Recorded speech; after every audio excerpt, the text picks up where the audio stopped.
La technique d'intégration de l'ombre de Jung lui a sauvé la raison pendant sa période du Livre rouge. Mais il a documenté 3 erreurs fatales qui ont provoqué la dépression psychologique exacte à laquelle il a à peine survécu. En 1916, une patiente de Jung tenta le travail de l'ombre sans suivre sa méthode en 4 phases. Elle était intelligente, psychologiquement avancée et suivait une analyse depuis 2 ans. Jung la pensait prête. 3 semaines après le début de l'intégration de l'ombre, elle a commencé à ressentir ce que Jung appelait la possession autonome. Les qualités d'ombre qu'elle essayait d'intégrer, rage, manipulation, cruauté, n'y sont pas parvenues. Elles ont pris le dessus. Elle a quitté son emploi dans un accès de colère incontrôlable. Elle a saboté ses relations les plus proches par une cruauté calculée qu'elle ne pouvait arrêter. Elle a commencé à avoir des épisodes où elle ne se reconnaissait plus, observant son propre comportement comme s'il était extérieur à son corps, incapable d'intervenir. Jung a documenté que la structure du moi du patient s'est avérée insuffisante pour contenir le matériel d'ombre. Plutôt qu'une intégration, nous avons assisté à une fragmentation, un clivage de la personnalité en complexes autonomes concurrents. En 2 mois, elle a connu une dissolution complète de sa personnalité. De multiples sous-personnalités ont émergé, chacune prétendant être la vraie elle. Elle ne s'est jamais réintégrée. Jung a qualifié ce trouble de rupture psychotique permanente déclenché par un travail d'ombre prématuré. Ce n'était pas un cas isolé. Tout au long de sa carrière, Jung a documenté des dizaines de patients ayant tenté l'intégration de l'ombre trop tôt, trop vite ou sans méthode appropriée. La plupart ne s'en sont jamais complètement remis. Aujourd'hui, je vais vous présenter la méthode complète d'intégration de l'ombre de Jung. Les 4 phases qu'il a développées après des années d'essais et d'erreurs catastrophiques.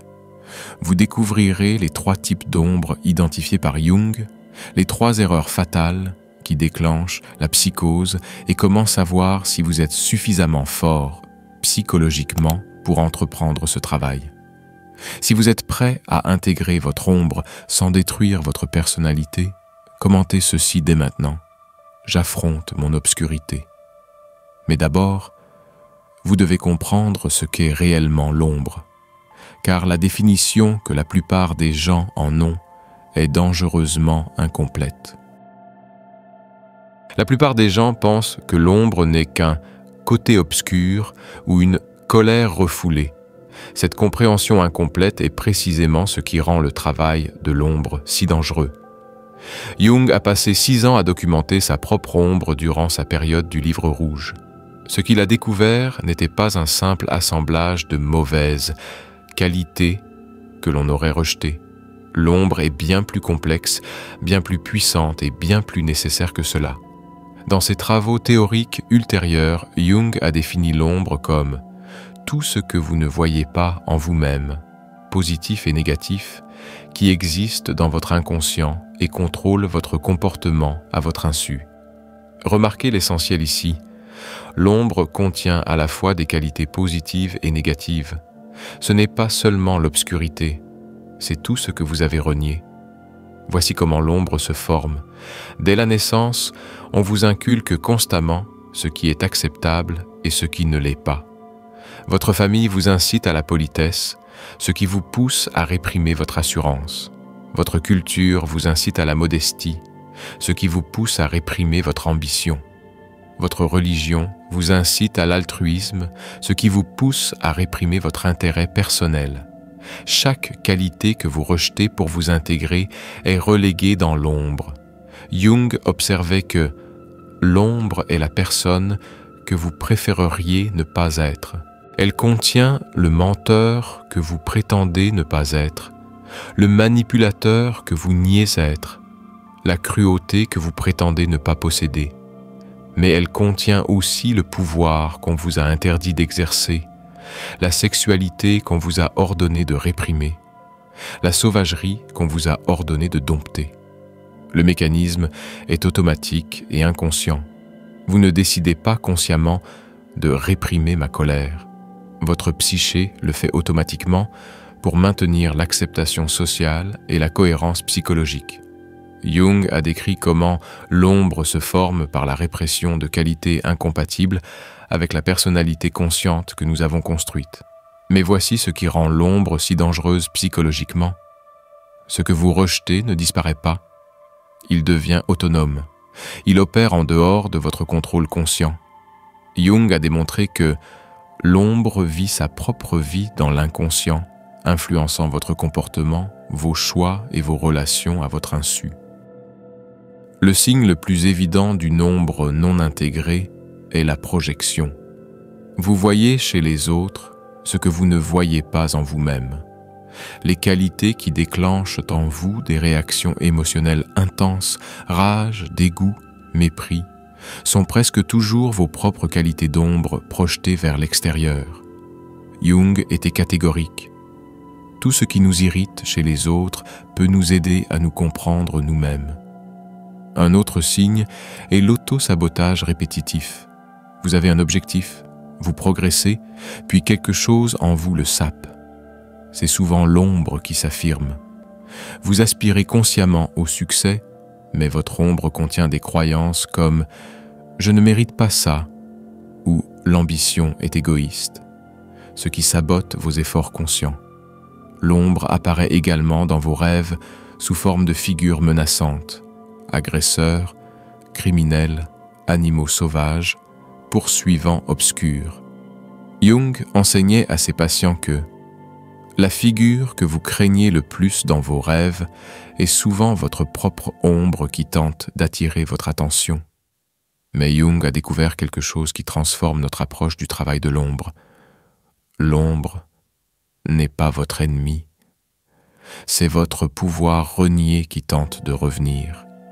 Chaque qualité que vous avez rejetée contient l'énergie dont vous avez besoin. La rage que vous avez réprimée contient votre capacité à fixer des limites saines. L'égoïsme que vous avez nié contient votre capacité à prioriser vos propres besoins. La manipulation que vous avez rejetée contient votre intelligence stratégique. L'intuition radicale de Jung était la suivante. Intégrer l'ombre ne signifie pas devenir mauvais. Cela signifie s'approprier consciemment ses capacités afin qu'elles ne vous contrôlent pas depuis l'inconscient. On n'agit pas en fonction de son ombre. On reconnaît son existence, on comprend pourquoi elle s'est développée et on lui donne une expression consciente et saine. Mais avant de pouvoir intégrer votre ombre, vous devez comprendre qu'elle existe en 3 couches distinctes. Chaque couche requiert des approches d'intégration différentes. Si vous les confondez, vous risquez de reproduire exactement la fragmentation psychologique vécue par le patient de Jung.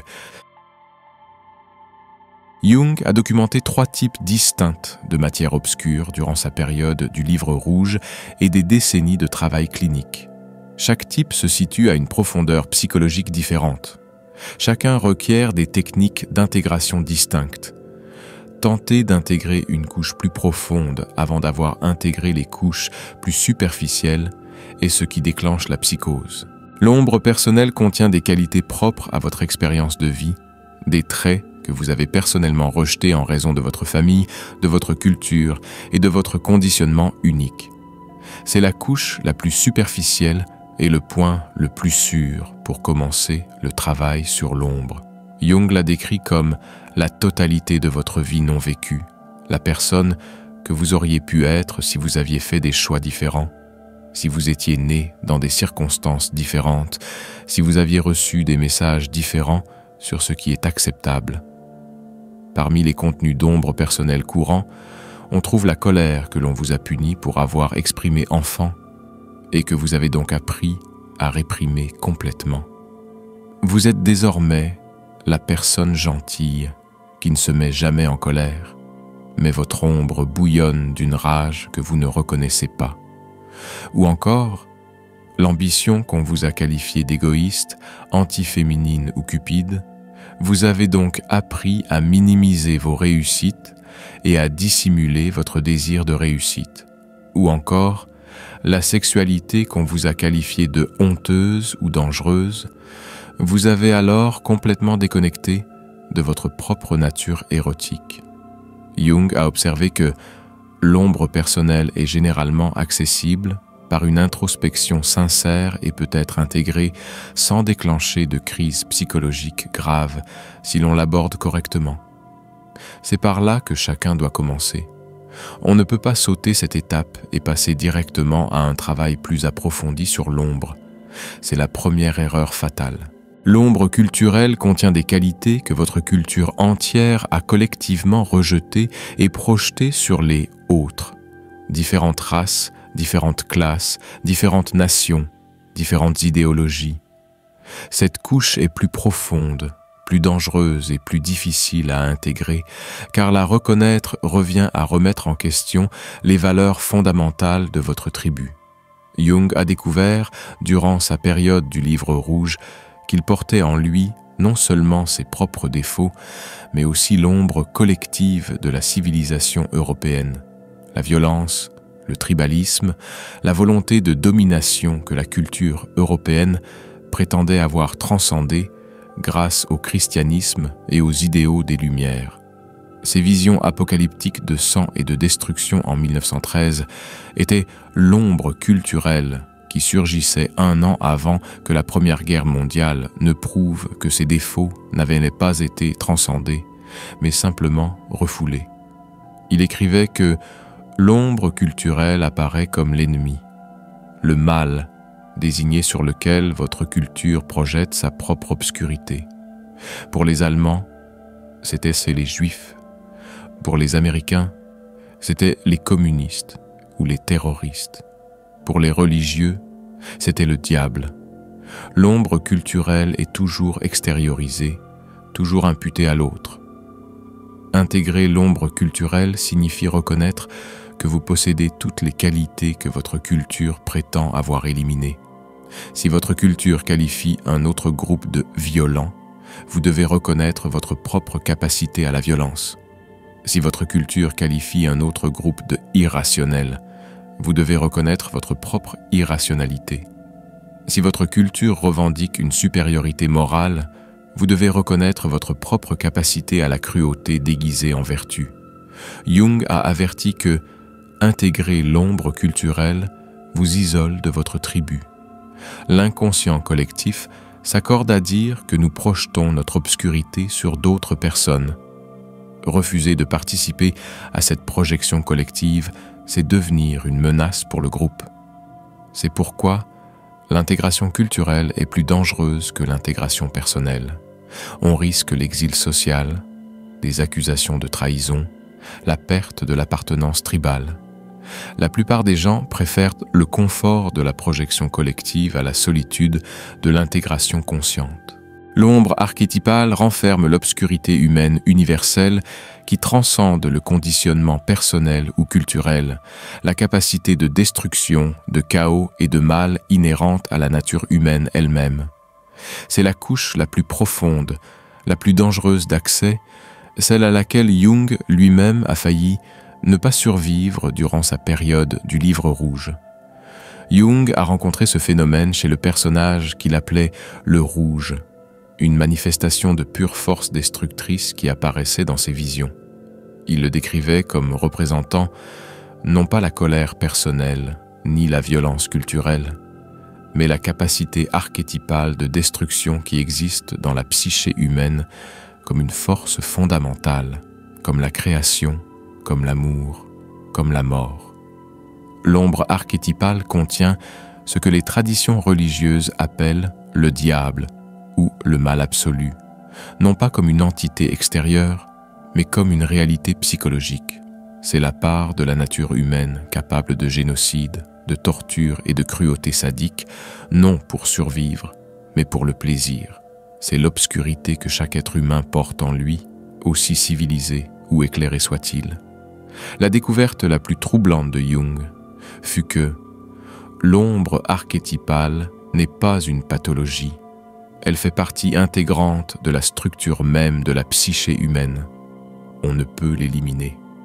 On ne peut qu'en prendre conscience ou en rester inconsciemment possédé. C'est en tentant d'intégrer le matériau d'ombre archétypique avant d'avoir intégré l'ombre personnelle et culturelle que la patiente de Jung a connu la crise psychotique. Elle a accédé à des forces destructrices archétypiques que son ego ne pouvait contenir. L'obscurité ne s'est pas intégrée, elle l'a possédée. L'avertissement de Jung était catégorique. L'ombre archétypale ne devrait être abordée qu'après des années d'intégration personnelle et culturelle réussie, et uniquement avec un accompagnement professionnel. La plupart des gens ne devraient jamais tenter ce niveau de travail. Mais que vous le fassiez consciemment ou non, l'ombre opère dans votre vie. Désintégrée, elle vous contrôle. Intégrée, vous la contrôlez. La question n'est pas de savoir s'il faut pratiquer le travail de l'ombre, mais de savoir si vous le ferez correctement ou si vous commettez les 3 erreurs fatales qui mènent à la dépression psychologique. Jung a documenté 3 erreurs spécifiques qui font que l'intégration de l'ombre déclenche une psychose au lieu d'une plénitude. Il ne s'agit pas de dangers théoriques, mais de schémas qu'il a observés à maintes reprises chez des patients ayant tenté le travail de l'ombre sans jamais s'en remettre. La première erreur fatale consiste à tenter d'intégrer l'ombre avant que la structure de votre ego ne soit suffisamment solide pour contenir ce que vous allez rencontrer. Le patient de Jung, qui a connu une crise psychotique, a commis exactement la même erreur. Jung a décrit comment l'ego doit être robuste et bien développé avant de pouvoir intégrer en toute sécurité les éléments de l'ombre.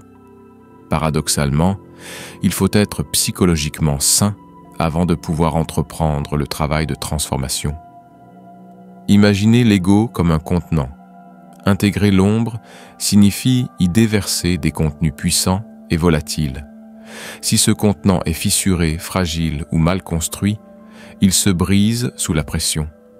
Les signes que votre ego n'est pas prêt incluent une dissociation persistante ou un sentiment de déconnexion de la réalité, une incapacité à maintenir les fonctions vitales de base comme le travail, les relations, les soins personnels, des crises de santé mentale actives comme la dépression, l'anxiété ou les idées suicidaires, un traumatisme ou une perte majeure récent, des problèmes de toxicomanie ou de dépendance, ou des antécédents d'épisodes psychotiques ou de troubles de la personnalité. Si l'une de ces situations vous concerne, le travail d'intégration de l'ombre est prématuré et dangereux. Vous devez d'abord renforcer votre structure égotique par une thérapie, des médicaments si nécessaire, l'instauration de routines stables et le développement de mécanismes d'adaptation. Ce n'est qu'après avoir atteint une stabilité psychologique de base que vous pourrez envisager le travail d'intégration de l'ombre. Jung était catégorique.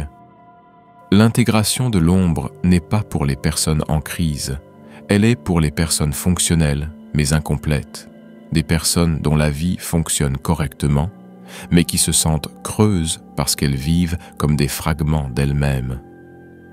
Le mécanisme de rupture prématurée de l'intégration fonctionne ainsi. Vous accédez à des éléments d'ombre, rage, sexualité, pulsions destructrices, que vous avez refoulées parce que votre ego ne les gérait pas. Votre ego n'y parvient toujours pas, mais ils sont désormais conscients et exigent une expression. Votre ego se fracture sous la pression. Soit vous êtes possédé par ces qualités d'ombre, les extériorisant de manière compulsive, soit votre personnalité se divise en sous-personnalités concurrentes, chacune revendiquant son autonomie. Jung a documenté que la patiente ne pouvait plus distinguer entre ressentir des qualités d'ombre et les devenir. Elle ne s'appropriait pas consciemment sa rage, elle devenait sa rage. Elle ne reconnaissait pas ses tendances manipulatrices, elle devenait pure manipulation. Ce n'est pas de l'intégration, c'est de la possession. Et c'est ce qui se produit lorsque la structure de l'ego est insuffisante. La deuxième erreur fatale consiste à s'identifier à son ombre au lieu de l'intégrer. C'est le piège de l'inflation appliqué spécifiquement au travail de l'ombre. Jung a observé que lorsque vous rencontrez votre ombre pour la première fois consciemment, vous ressentez souvent un sentiment séduisant de pouvoir. Vous avez passé votre vie à être gentil et à réprimer votre agressivité. Maintenant, vous accédez à votre rage, à votre ruse, à votre capacité de domination. C'est une sensation de libération. Mais voici le piège. Au lieu d'intégrer ces qualités, c'est-à-dire de les assumer consciemment tout en préservant votre personnalité, vous vous y identifiez. Vous passez de « je suis la personne gentille qui ne se fâche jamais » à « je suis celle qui ne supporte pas les bêtises de qui que ce soit ». Vous venez de créer une nouvelle personnalité basée sur des qualités cachées au lieu de les intégrer à votre intégralité. Jung a décrit un patient qui a commis cette erreur. Il était passif, conciliant, incapable d'imposer ses limites. Grâce au travail de l'ombre, il a accédé à ses traits agressifs. Mais au lieu de les intégrer, il s'y est identifié. Il est devenu hostile, combatif, coupant les ponts avec tous ceux qui l'entouraient. Il a troqué une version incomplète de lui-même contre une autre version incomplète, mais de polarité opposée. Le signe avant-coureur est un changement radical de personnalité. Si le travail de l'ombre vous donne l'impression d'être devenu une personne complètement différente, vous ne vous intégrez pas, vous vous identifiez. La véritable intégration est une expansion et non un remplacement. Vous devenez davantage vous-même, avec accès à un éventail plus large de réactions. Vous pouvez toujours être bienveillant lorsque cela est approprié, mais vous pouvez désormais aussi être féroce lorsque nécessaire. Vous n'avez pas éliminé votre personnalité consciente, vous l'avez enrichie. Jung enseignait que l'intégration signifie que votre ego possède consciemment des qualités d'ombre sans être possédé par elles. Vous pouvez accéder à la rage quand vous en avez besoin, puis revenir à la concentration. Vous pouvez être stratégique et calculateur quand c'est nécessaire, puis revenir à l'ouverture. Ces qualités deviennent des outils que vous maniez et non des forces qui vous manient.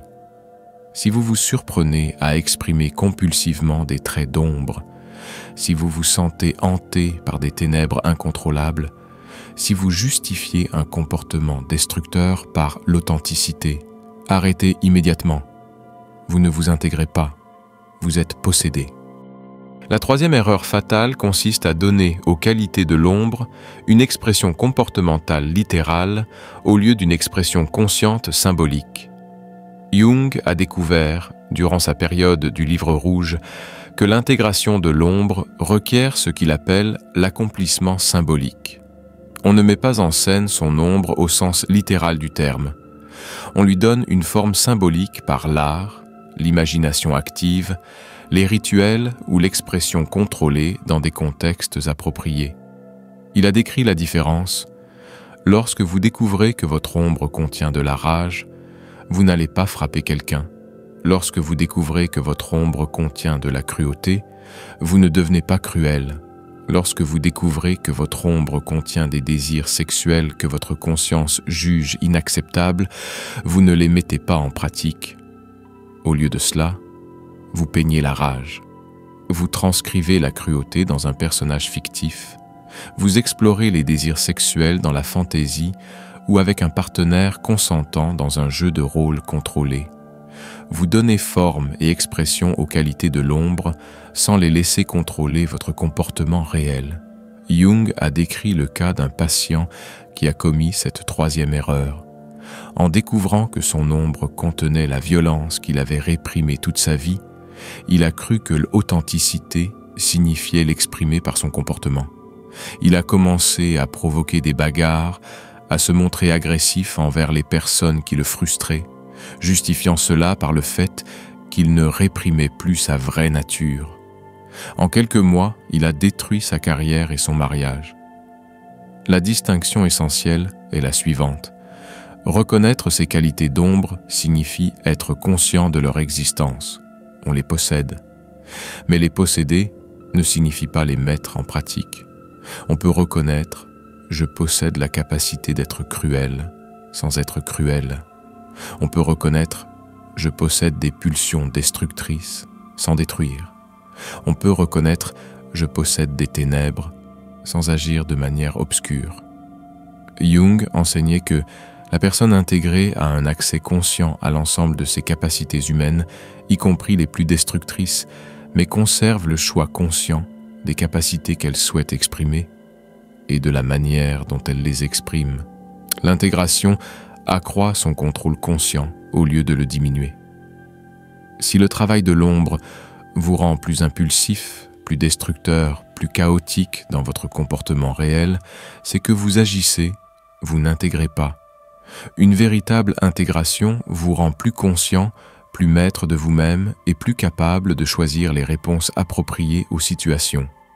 Ces 3 erreurs, l'intégration prématurée, l'identification au lieu de l'intégration et l'expression symbolique au lieu de l'expression symbolique, transforment un travail de l'ombre potentiellement curatif en un danger psychologiquement fragmentant.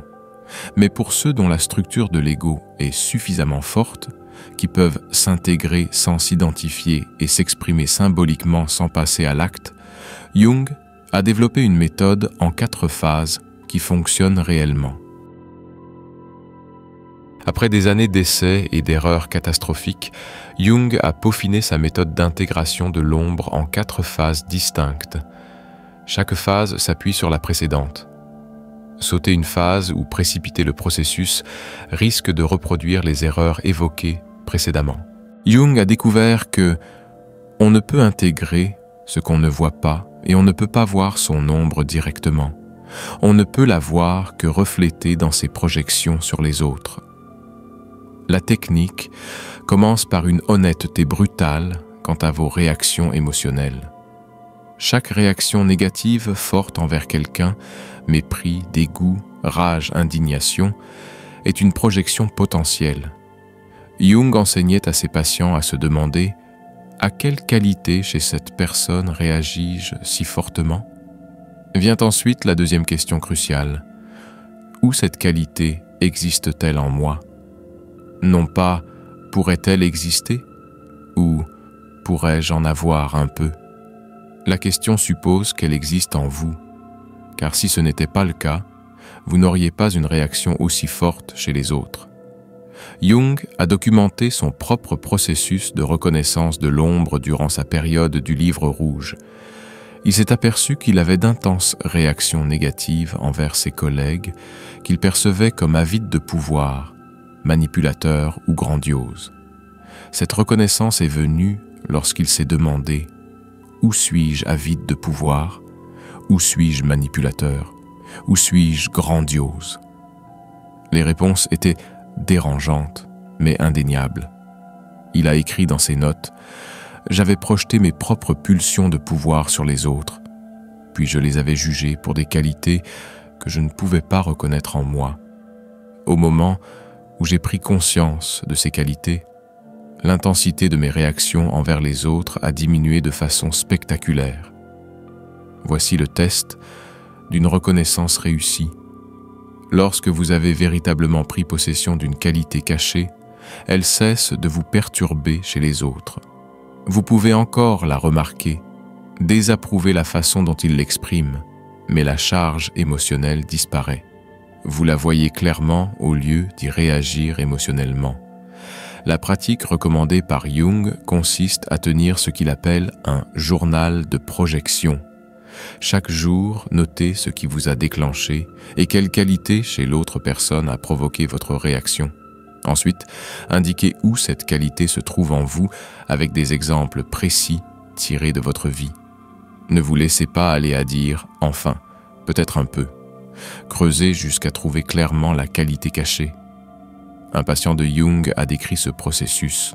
« L'arrogance de mon collègue m'a déclenché. J'ai listé mes points forts, je rejette les idées des autres sans les considérer pleinement. Je pars du principe que ma façon de faire est la meilleure. J'admets rarement mes erreurs, je me positionne constamment comme plus savant. Voir cela clairement a été bouleversant, mais aussi libérateur. Je combattais ma propre arrogance en la projetant sur les autres. Mais la reconnaissance seule ne suffit pas à l'intégration. Vous avez identifié votre ombre. Il vous faut maintenant l'affronter. Jung a développé une technique durant sa période du livre rouge qu'il appelait l'imagination active appliquée au travail de l'ombre. On ne se contente pas de reconnaître son ombre intellectuellement. On dialogue véritablement avec elle, comme s'il s'agissait d'une entité distincte, dotée d'une voix propre. La technique fonctionne ainsi. Trouvez la solitude et le calme. Fermez les yeux. Imaginez votre ombre apparaître devant vous, non pas comme vous-même, mais comme une figure incarnant la qualité que vous intégrez.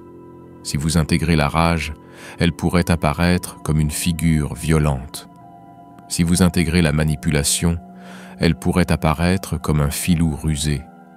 Si vous intégrez l'ambition que vous avez réprimée, elle pourrait apparaître comme un tyran avide de pouvoir. Alors, parlez-lui directement. Demandez-lui « Qui es-tu ? Pourquoi as-tu été rejeté ? Que veux-tu ? Quel cadeau essaies-tu de m'apporter ? Et voici l'essentiel, attendez la réponse. Ne l'inventez pas consciemment. Laissez l'ombre répondre avec sa propre voix. Jung a documenté son dialogue avec sa propre ombre de soif de pouvoir. J'ai demandé à la figure « Pourquoi existes-tu » Elle m'a répondu « Parce que tu prétends ne pas te soucier d'influence, de statut ou de reconnaissance. Mais c'est le cas. Et me réprimer te rend faible, passif, plein de ressentiment. Je ne suis pas ton ennemi. Je suis ton ambition qui cherche à te servir. » La réponse de l'ombre recadrera souvent la qualité que vous avez rejetée. La rage que vous avez réprimée n'est pas seulement une colère destructrice, c'est votre capacité à établir des limites saines et à vous protéger. La manipulation que vous avez niée n'est pas seulement de la tromperie, c'est votre intelligence stratégique et votre conscience sociale. L'égoïsme que vous avez rejeté n'est pas seulement du narcissisme, c'est votre capacité à prioriser vos propres besoins.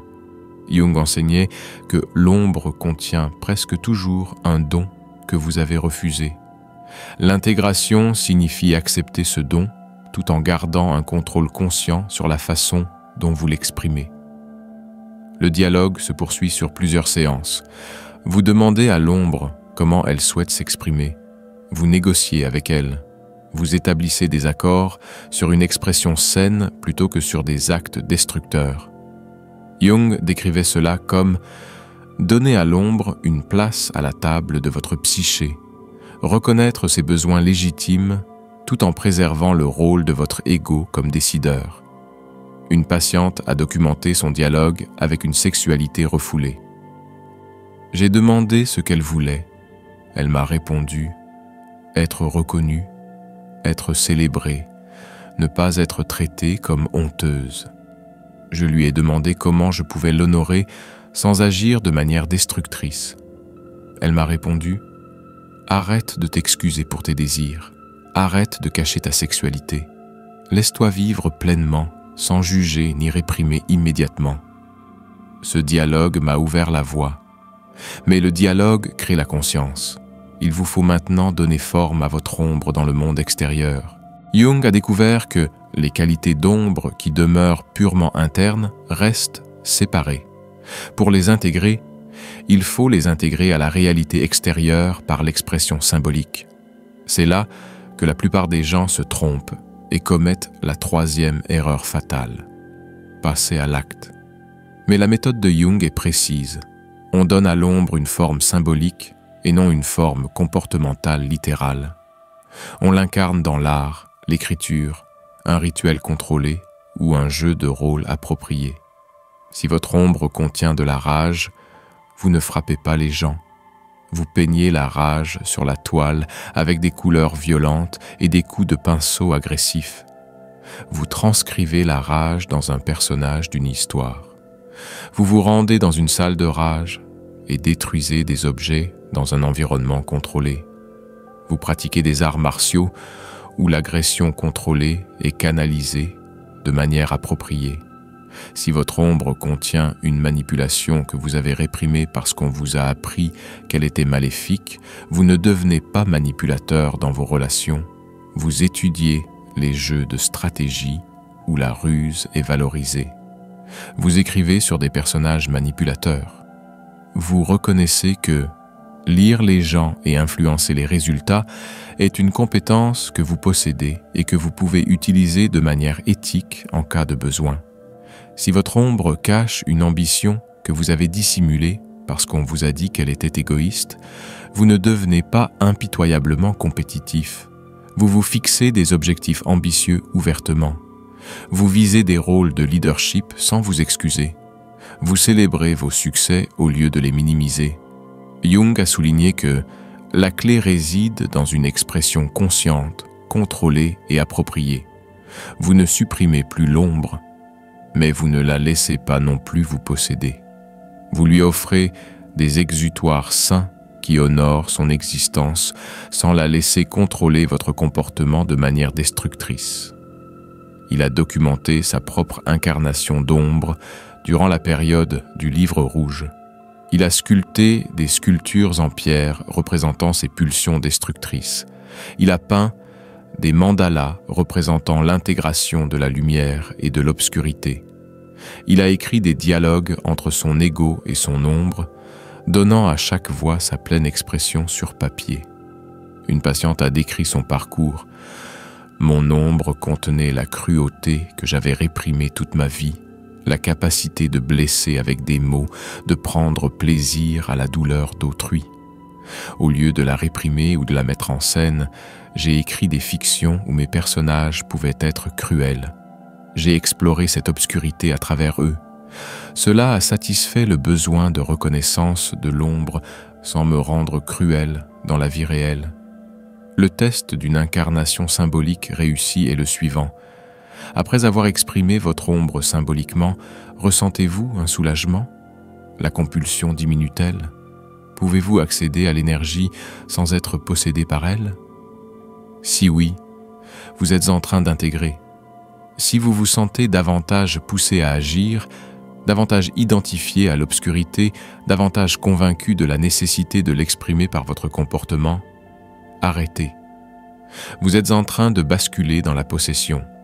Mais l'expression symbolique à elle seule ne constitue pas une intégration complète. La phase finale détermine si votre ombre devient une totalité intégrée ou demeure un complexe fragmenté. Jung enseignait que la phase finale de l'intégration de l'ombre consiste à établir un contrôle conscient et des limites éthiques autour des qualités de l'ombre. L'intégration ne signifie pas que tout est permis.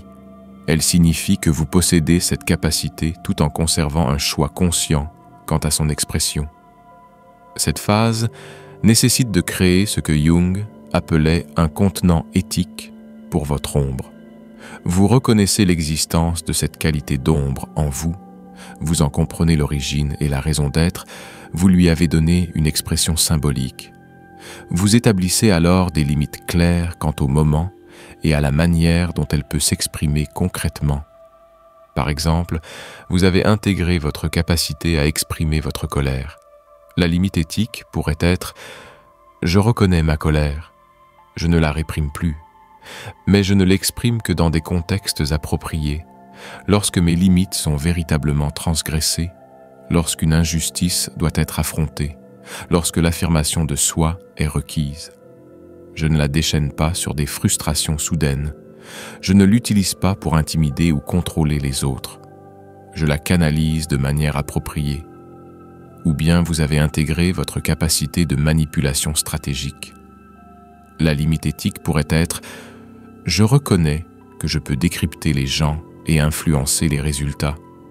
Je ne prétends plus ne pas avoir cette capacité, mais je l'utilise de manière éthique pour créer des liens authentiques, pour aider les gens à identifier leurs propres angles morts, pour naviguer dans des dynamiques sociales complexes.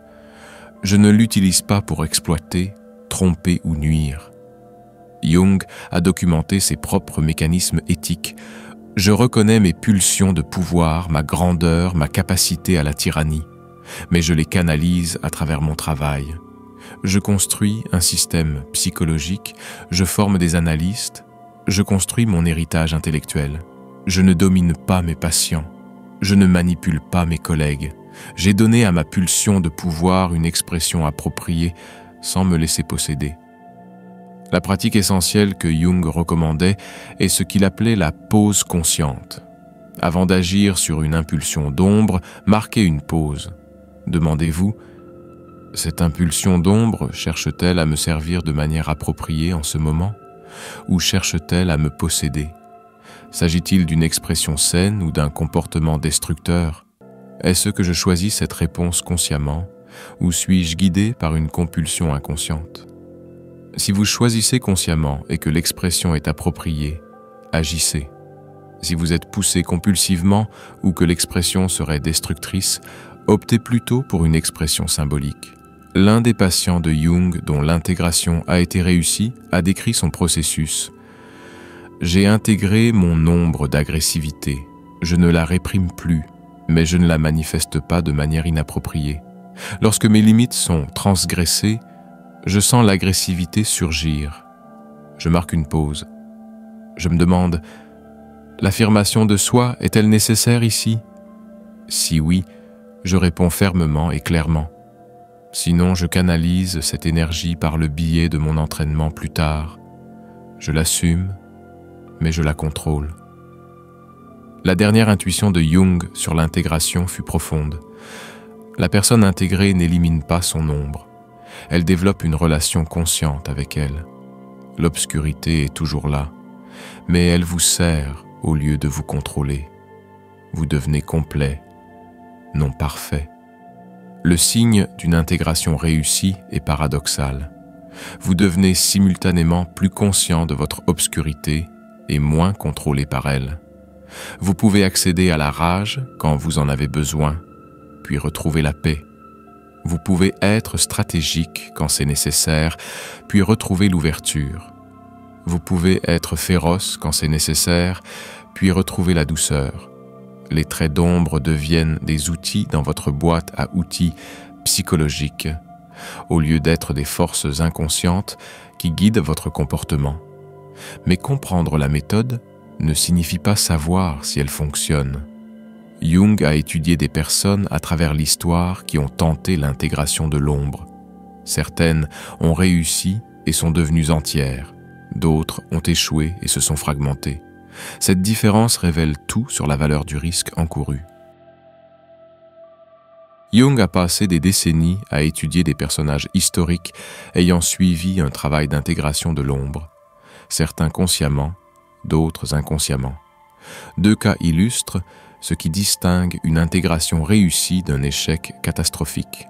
Robert Louis Stevenson a écrit « L'étrange cas du Dr Jekyll et de Monsieur Hyde » en 1886, une nouvelle que Jung a plus tard reconnue comme une représentation quasi parfaite d'un travail de l'ombre ayant mal tourné.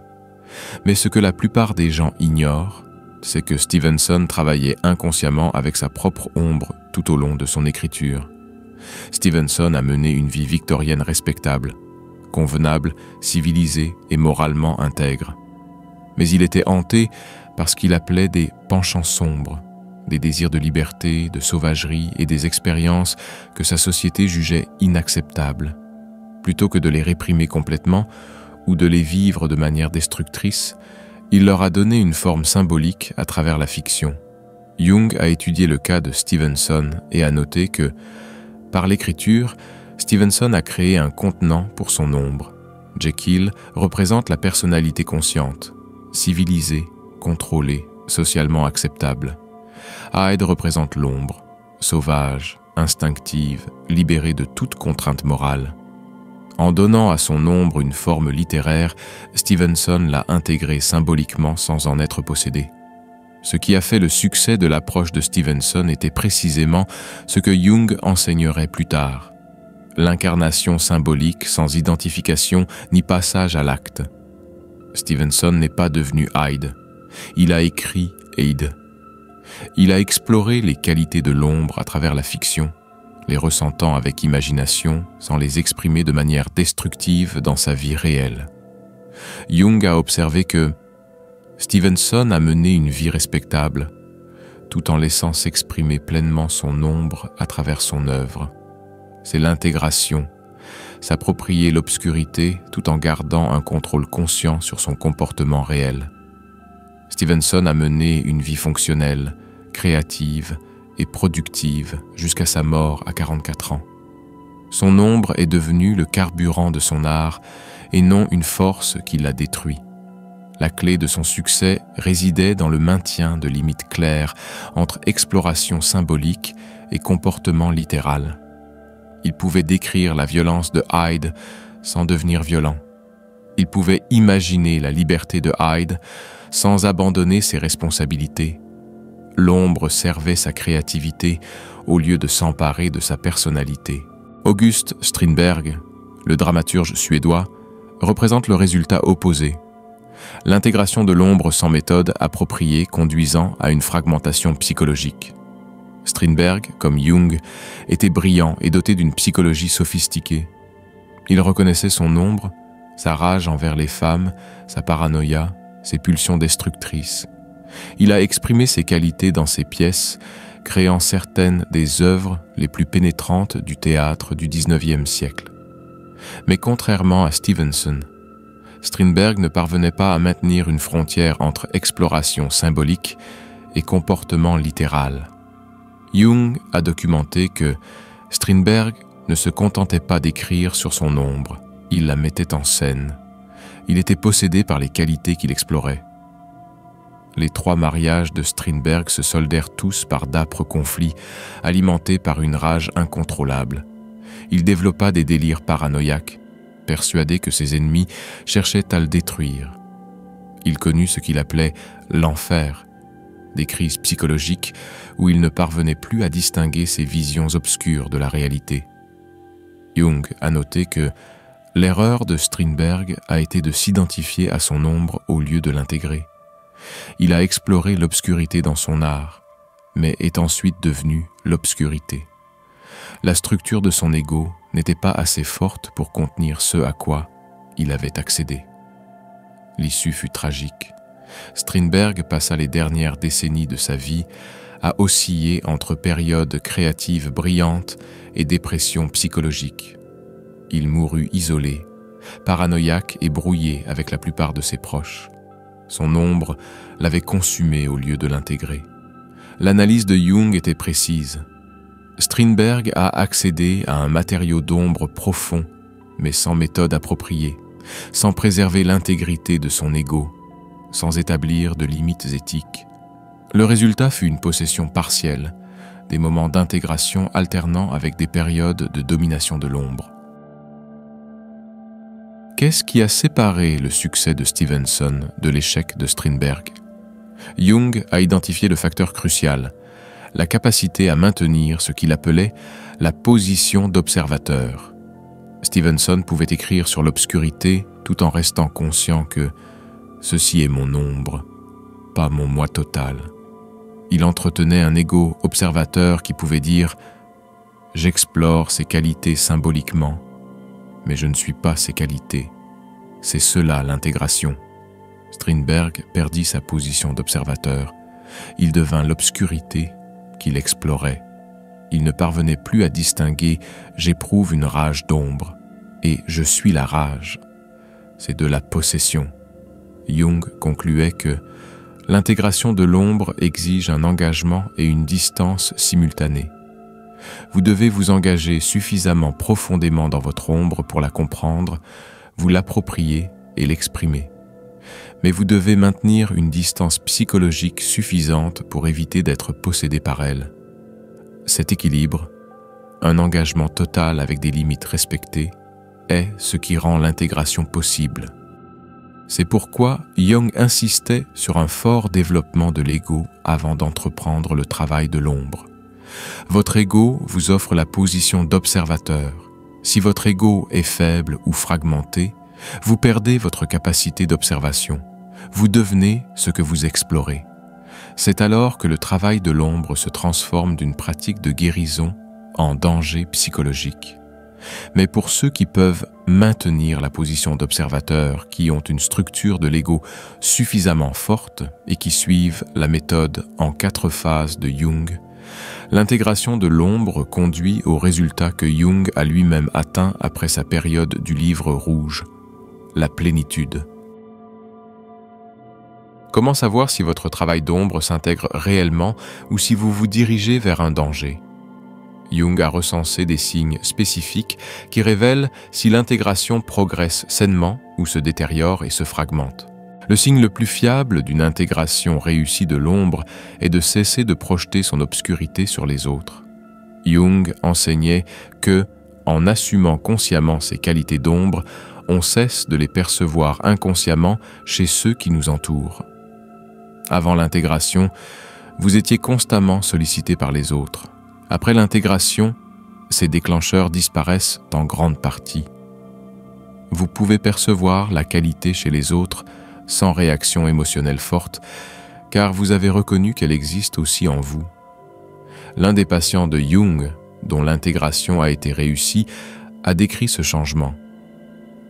Avant le travail de l'ombre, j'étais constamment enragé par les personnes que je percevais comme manipulatrices. Chaque interaction ressemblait à une lutte contre la tromperie. Après avoir intégré mes propres tendances manipulatrices, je peux maintenant voir quand quelqu'un agit de manière stratégique sans me sentir personnellement menacé. Je le reconnais clairement, mais cela ne me provoque plus.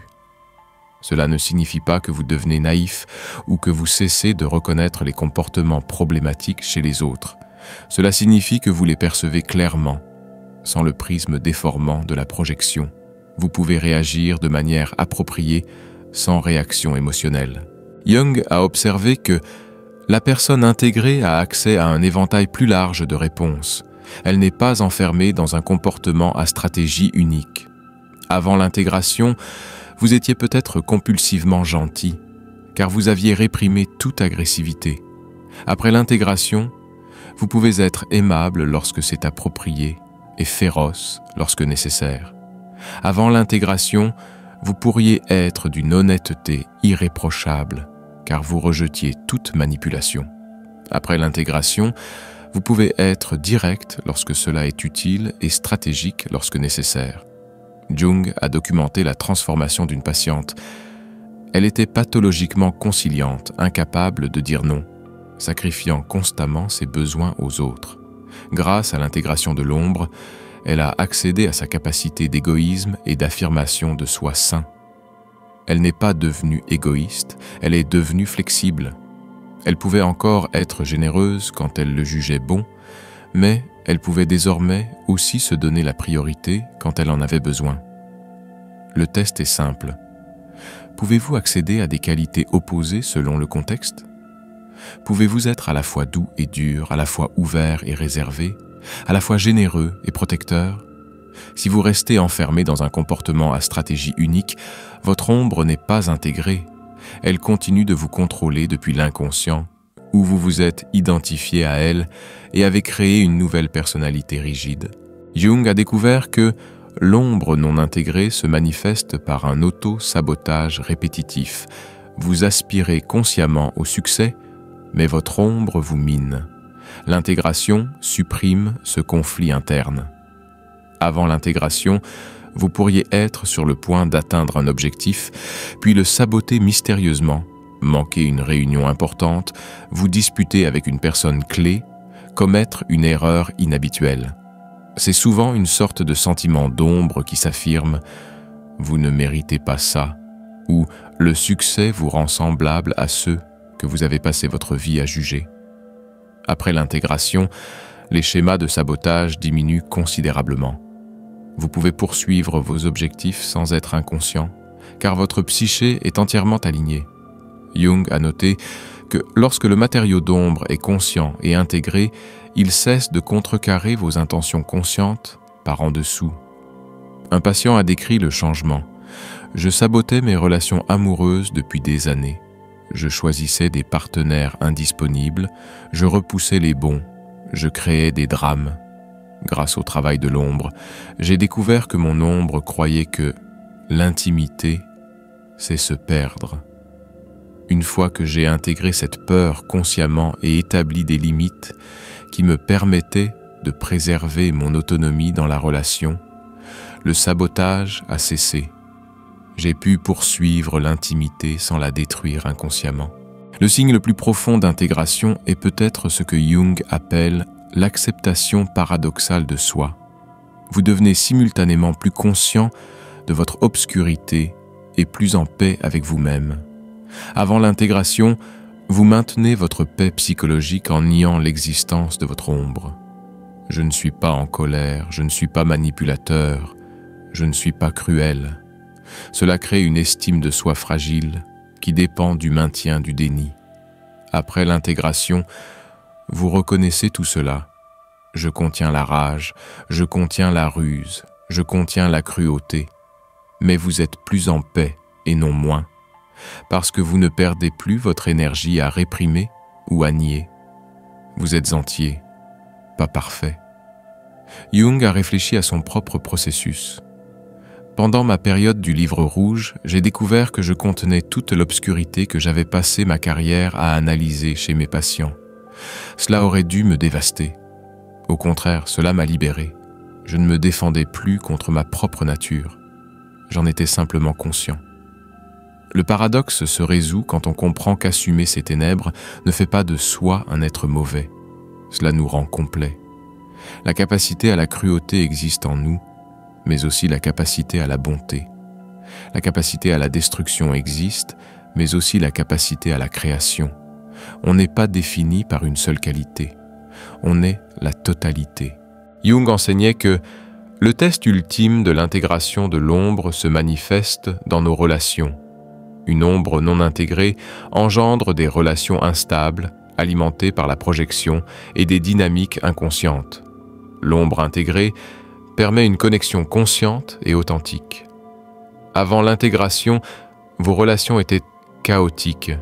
Vous êtes constamment perturbé, constamment déçu, et vous découvrez constamment que les gens ne sont pas ceux que vous pensiez. C'est parce que vous vous connectiez à vos projections et non aux personnes réelles. Après l'intégration, les relations se stabilisent.